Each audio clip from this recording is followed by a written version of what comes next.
Hey, ComicWow, Big Rick here, and I'm with Robert Bruce, who you might know from Comic Book Men, and he's also known as the Popculturist. Popculturist. Popculturist. Words? Popculturist? No, there's no you. Popculturist. Yeah, that's it. Popculturist. All right, we're going to do that again. We are. No, let's keep on going. But Popculturist. We're going to cut that a little bit. No, we won't. No, we won't? Okay. Dang it. We're at AwesomeCon. I believe we are at AwesomeCon in DC. And we're having a great time. And what's with all these toys that I see behind me in your booth? Toys, what?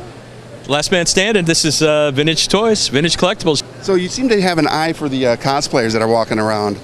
Any particular cosplay that you like to see when it's here at the convention scene? I can't say anything. I'm married for 30 years, just not the same woman. But seriously, cosplay, yeah, come on down, AwesomeCon, a lot of cosplayers. Harley quintuplets. I'm looking for the Harley quintuplets. That's what I'm looking for. Yeah. So if the Harley quintuplets are here and you happen to see this, and if you don't see us here at AwesomeCon, I'm sure we'll be able to find Robert at another convention soon. We do a lot of conventions. Yeah. I'll be at EternalCon in 2 weeks. AwesomeCon, EternalCon, and I don't know what's happening after that. Then we go right into production for season 5 of Comic Book Men.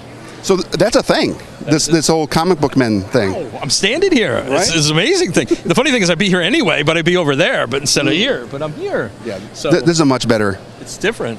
So yeah, we're going to season 5. I've been very blessed to be included as one of the producers. So I actually start working on the show ahead of time, since I tend to work with the transaction people.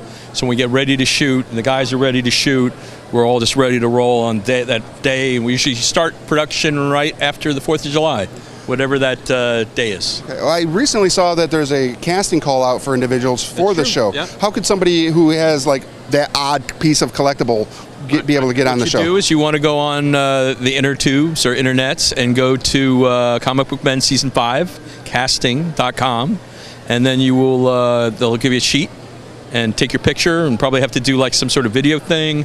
Not too crazy, not too normal, but then we kind of pick. Now, what we're looking for when we do cast the show, because the show is casted, and we know all the transactions are actually real transactions, but we need to have an idea ahead of time what's coming in, is interesting items of moderate to high value, nothing too cheap, nothing too common, and just remember that you're in a room with 2,000 other people and not even paying attention to the camera when you do your on-air video in your living room.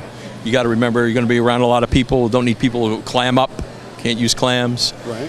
And just what we'll do is we'll look at it, and it's really based on the item as much as the person. Sure. At this point, because especially with Comic Book Men, the items themselves become characters, and I think that's what we're really looking for. In the past, as far as, for someone, let's say someone that has not watched the show yet, which everybody should. Nobody's watching the show. Everybody watched the show. All right, everybody should be watching the show. What is one of the most memorable item that someone has brought in for the show? Me personally, I really liked last season. Somebody brought in the Batman nightlights. Now, ironically, Kevin Smith had one when he was a kid. It was the exact same model, but these were on a display card, and they were found in a warehouse in Pennsylvania. It was an actual transaction. Piece was brought in. The piece is still for sale. If you want to buy it, $1,200 at the stash. Money.